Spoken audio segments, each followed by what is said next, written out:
India has struck Pakistan 2 weeks after the Pahalgam attack, 2 weeks after 26 innocent lives were taken.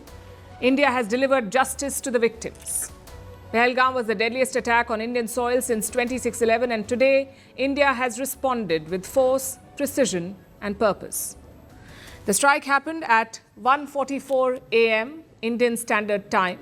That's when the Indian Armed Forces launched Operation Sindoor. This is a defining moment, a historic strike.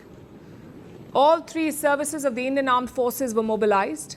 The Army, the Navy and the Air Force. All were involved. Together they destroyed 9 targets in Pakistan. All of them along the line of control, which is the de facto border between India and Pakistan. Each of the 9 targets was chosen carefully. 5 were located in Pakistan-occupied Kashmir and 4 were deep inside Pakistan. Muzaffarabad was struck twice, followed by Kotli, Gulpur, Bhimber, Sialkot, Muridke and Bahawalpur. These are the 9 sites that were attacked. No civilian sites in Pakistan were hit. No military bases were touched. India targeted only the terror camps, the hubs of cross-border terrorism based in Pakistan, like Muridke.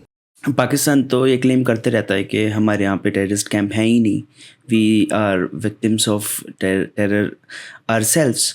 और उनका there was this information broadcast minister or something that has gone on to the Sky News, and he was claiming that this was a very cruel attack by India. It shouldn't have happened, and Pakistan itself is a victim of terrorism. There are no terrorist camps in Pakistan. So what were attacked? They were civilians that were attacked.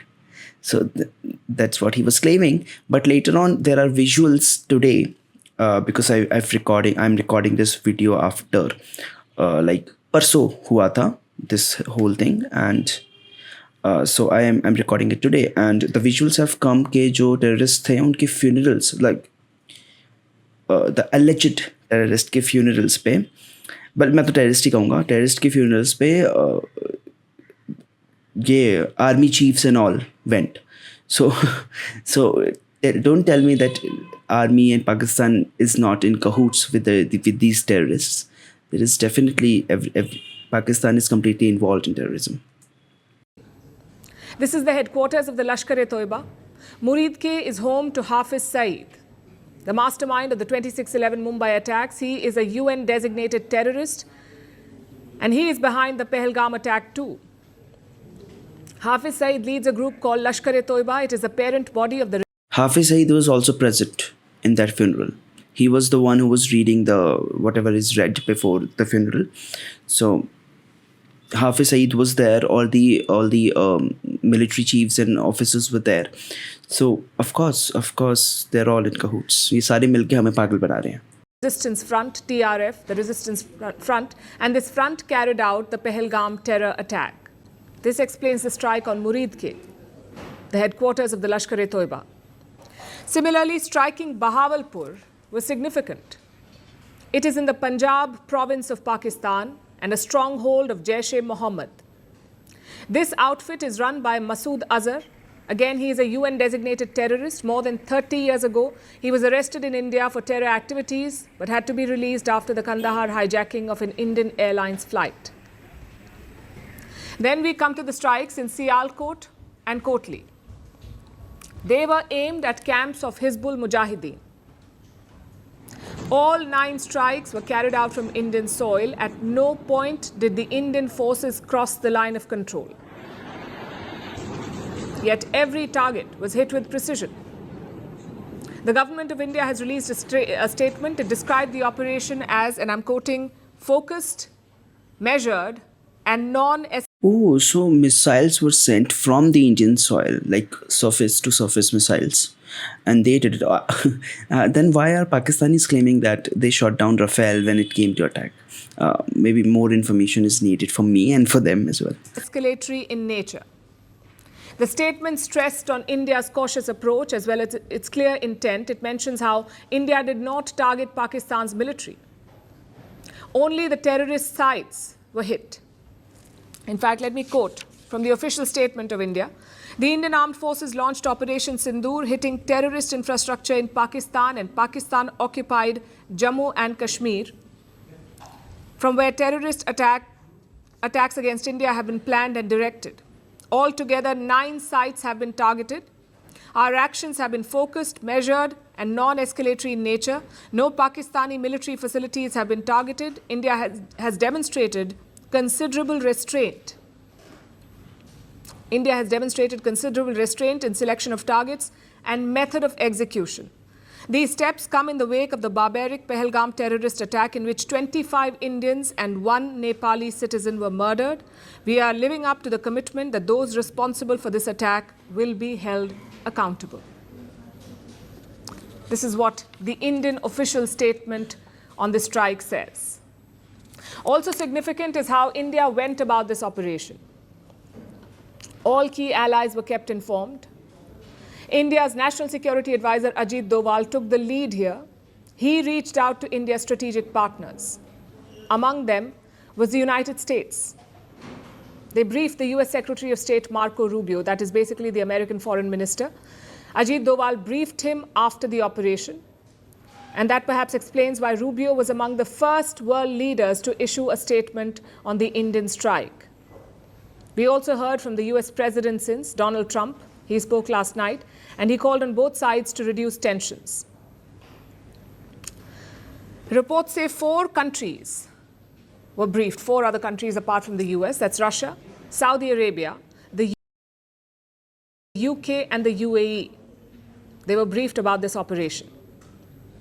Now let's look at the response from Pakistan. What is Pakistan saying? It has threatened retaliation. Pakistan's Prime Minister issued a statement, that's Shehbaz Sharif. He called the Indian strikes an act of war.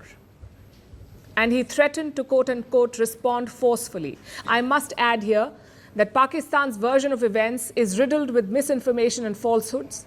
Islamabad claims that civilians were targeted by India, that it has shot down 5 Indian jets inside the Indian airspace. This claim has no basis. Pakistan also claims that it brought down a drone, again unsubstantiated. Despite this narrative war, India is exercising caution. International airlines are now diverting routes. They're avoiding Pakistani airspace. In India, flight operations have been affected in the north. The Srinagar airport has suspended all civilian flights for now. The airfield is shut, and precautionary measures are in place. Schools in 5 border districts of Jammu have been closed. India is staying alert and on guard.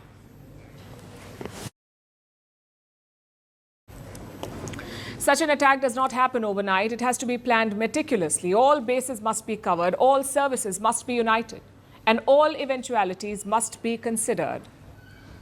So let's take a deep dive into India's Operation Sindoor. How was this operation planned? How was it carried out? And what weapons were used? The ball was set rolling by Prime Minister Narendra Modi. He met the 3 defense chiefs last week. In that meeting, he gave a clear message. The armed forces have complete freedom. They can decide when, how, and where to attack. After that, the defense chiefs got to work. In subsequent meetings, they offered options to Prime Minister Modi, and the goal was clear. India had to re-establish deterrence.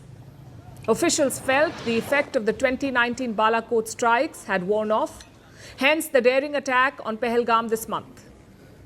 So another strike had to be carried out by India. Now we come to the operation. They're calling it Operation Sindoor. This is a very expansive military campaign. Like we've been telling you, a total of 9 sites were hit, some in Pakistan and some in Pakistan-occupied Kashmir. These locations were selected by India's intelligence agencies. All of them were chosen for a specific reason. The most important site that India struck was Bahawalpur. It's a city in Pakistan's Punjab. It is right across Rajasthan's Thar Desert. This city, Bahawalpur, this is the one that is most deep in Pakistan. Baki sab POK mein hai, but this was like in the very middle, like very much into Pakistan.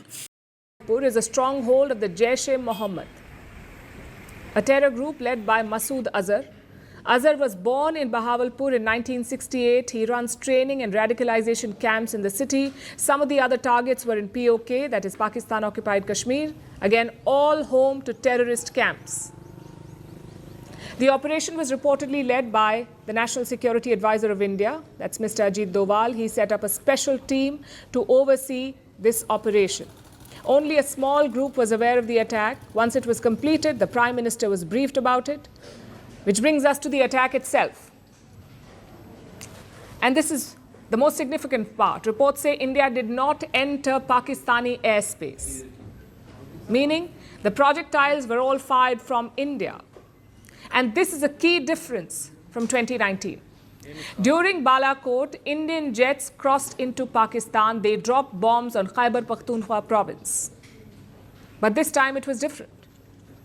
As for the weapons, we do not have confirmation yet. We will have to wait for the army's briefing. But some reports say that loitering munitions were used. Now, these are basically suicide drones. They carry warheads and hover over the target area. And once locked on, this drone crashes into the site. It's basically a suicide drone. That is how India reportedly mounted this attack. This is the difference between India's attack and Pakistan's attack. They use actual human beings and turn them into suicide bombers, but we use machines that are suicide drones. So you see the clear difference. Again, this is a very significant operation. It is India's deadliest strike on Pakistan since the 1971 war. And yet it wasn't excessive. India made it clear that only terrorists were targeted, not Pakistani civilians, not even Pakistani soldiers, only Pakistani terrorists. Plus, the strikes used precision weapons. The idea was to hit the targets using pinpoint accuracy. So New Delhi's message is pretty clear. We will hit back, but we will do so responsibly. Of course, the ball is now in Pakistan's court. Let's see if they recklessly climb this ladder of escalation. They did. Because now I have received news, everybody's watching now, that Pakistan tried to attack, try to attack army bases, directly army bases in India, along the border region, in J&K and Punjab, including a base in Batinda and Pathankot. So they have tried to do it, but they were shot down in the air itself. And in addition to that, the air defense system of Pakistan has been destroyed or jammed or whatever. It has been rendered useless by the Indian army. So let's see how it all unfolds in the future. But yeah, there has been shelling in the border region as well, and some civilians died in the Pooch district, which is very unfortunate. But again, our attack was very targeted. It was targeted on terrorists, but their attack has been like a generic shelling in civil areas, in villages. So completely unacceptable and unfortunate. Or whether they choose restraint.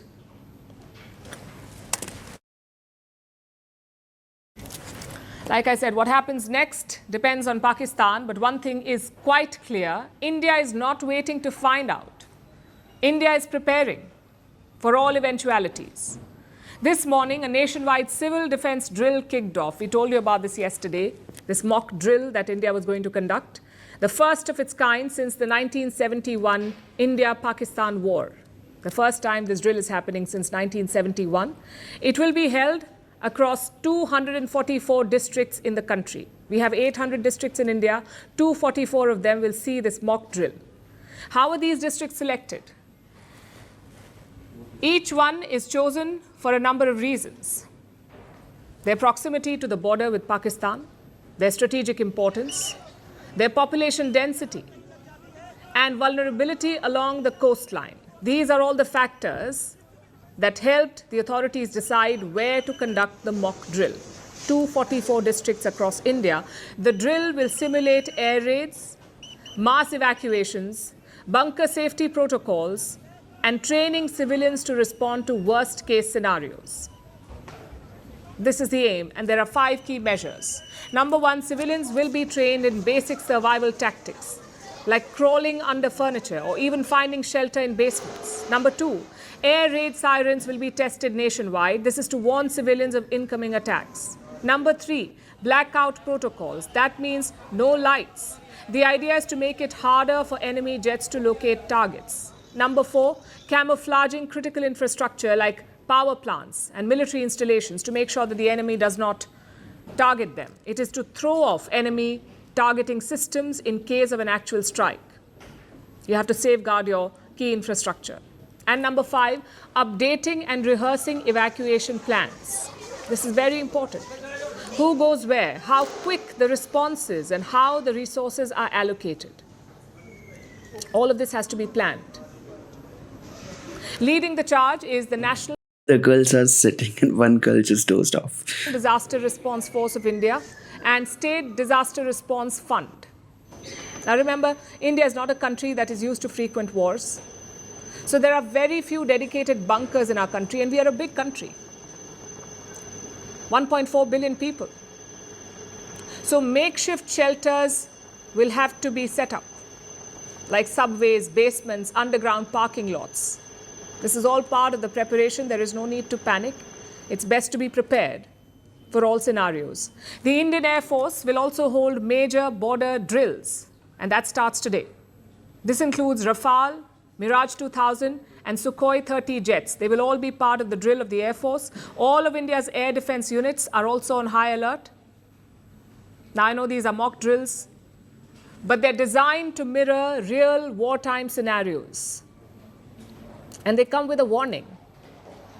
So take them very seriously. Cooperate fully with authorities and please stay alert. The last time this happened, India headed to war. Now India has struck terror sites in Pakistan. We may or may not be heading down that road again of a full-blown war, but readiness is no longer optional.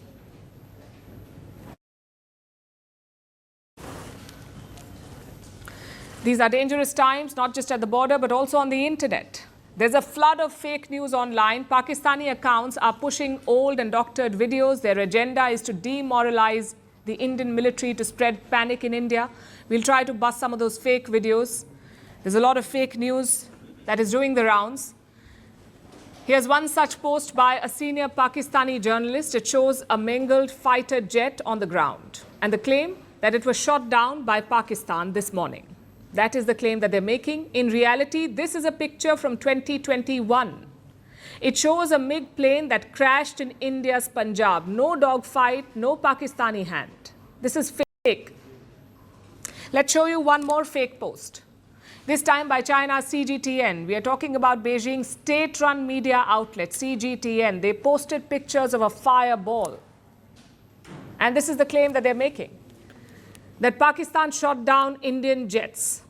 Just one problem though, this picture is at least 3 weeks old. It was being peddled by Pakistani accounts towards the end of April.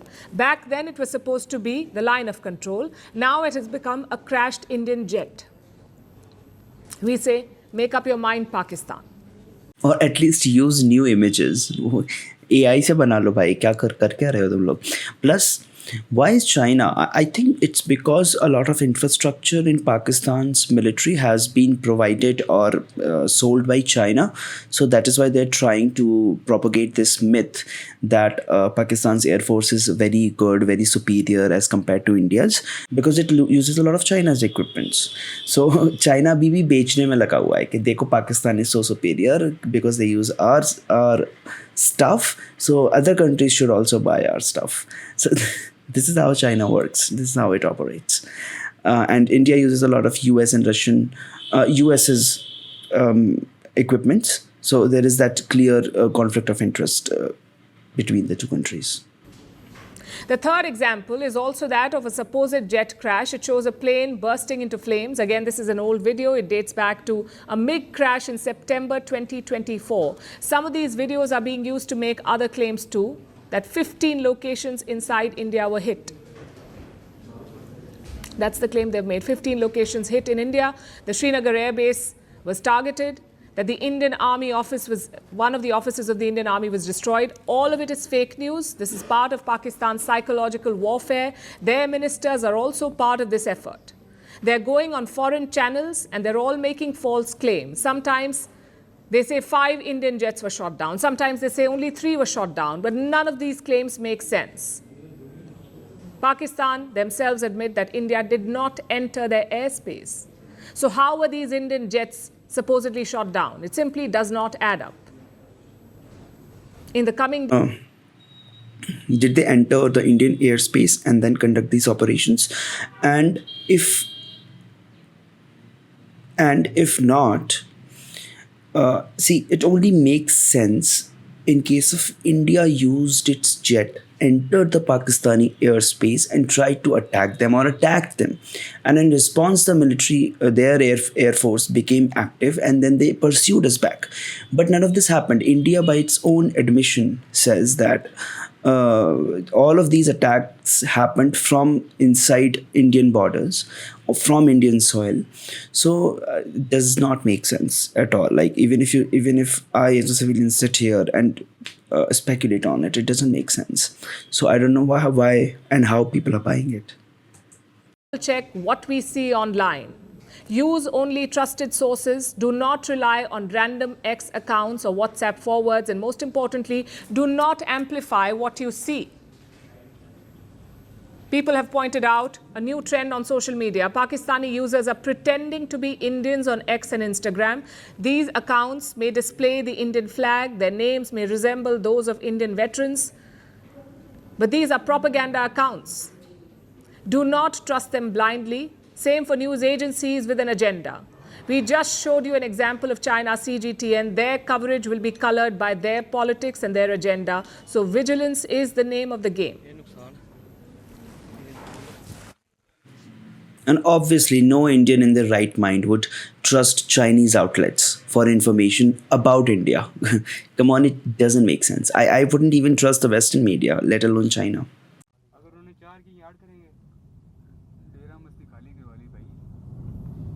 देखना वाम कैसे आ रही है वहां से अभी video catch होगी नहीं होगी ये नुकसान ये 9 नंबर